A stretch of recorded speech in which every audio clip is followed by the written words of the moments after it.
Bonsoir à tous et bienvenue dans la Brève Sportive. Longtemps dans les tuyaux, c'est désormais officiel. Souleymane Cissé a annoncé sa candidature à la présidence de la Fédération ivoirienne de football au cours d'une conférence de presse tenue le jeudi 12 février au Centre sportif culturel et d'éthique ivoiro-coréen d'Adjamé. Le président du Racing Club d'Abidjan, accompagné de plusieurs responsables de clubs et centres, entend apporter notamment un nouveau souffle au football local, loin d'avoir été optimisé ces 4 dernières années. Je suis candidat à la Fédération ivoirienne de football pour apporter une vision nouvelle. Une vision qui a été nourrie par mon parcours, mes constats, ma personnalité et aussi pour ce que j'ai comme vision pour la Côte d'Ivoire entière du football. Depuis quelques mois, Souleymane Cissé est à la tête d'une cellule de réflexion sur le futur football ivoirien qui rassemble plusieurs dirigeants de toutes les divisions. Après Euromark, le président sortant Yacine Idriss Diallo, Souleymane Cissé est la 3e personnalité à dévoiler son ambition pour le fauteuil de président de la FIFA. Dans le cadre de sa préparation pour la Coupe du Monde 2026, la Côte d'Ivoire disputera 2 matchs amicaux finalement à l'occasion de la fenêtre internationale du mois de mars, et tous en Angleterre. Avant le duel avec l'Écosse déjà annoncé pour le 31 mars à Liverpool par la Fédération ivoirienne de football, les Ivoiriens vont se mesurer à la Corée du Sud dans une rencontre prévue le 28 mars. Face à la Corée du Sud, il s'agira de retrouvailles 16 ans après la dernière confrontation remportée par la Côte d'Ivoire lors de la Coupe du Monde 2010 en Afrique du Sud. Qualifiée pour la Coupe du Monde 2026 prévue au Mexique, au Canada et aux États-Unis, la Côte d'Ivoire évoluera dans le groupe E du Mondial 2026 aux côtés de l'Allemagne, de l'Équateur et de Curaçao.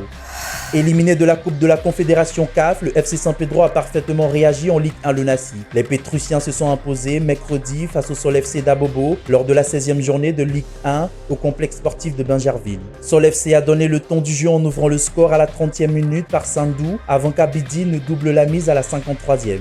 Ce n'est qu'à la 56e minute de jeu que Dosso Issouf réduit le score, puis Java Frank égalise 10 minutes plus tard. La remontée est complète à la 81e minute grâce à Kone Moussa qui offre la victoire aux Oranges et Noirs, 3-2. Un succès important qui permet aux hommes de Vincent Espier de se remettre les idées en place à la suite d'une campagne africaine manquée. Avec désormais 31 points, le FC San Pedro consolide sa place de dauphin au classement et se projette déjà vers son match en retard face au stade d'Abidjan prévu le 25 février.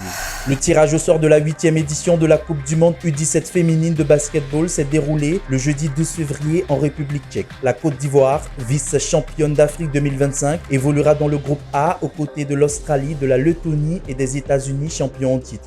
Un groupe relevé et un défi de taille attendent ainsi les Ivoiriennes qui participent à leur première compétition de cette envergure dans l'histoire de la Côte d'Ivoire. La compétition réunira 16 équipes du 11 au 19 juillet 2026. Toutes accéderont aux 8e de finale avec un tableau à élimination directe. Les équipes du groupe A croiseront celles du groupe B.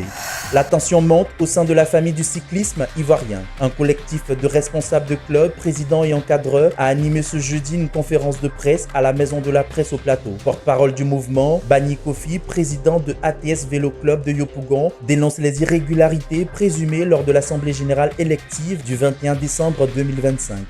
Notre intervention porte sur 3 points majeurs. Les irrégularités constatées lors de l'Assemblée générale élective du 21 décembre 2025.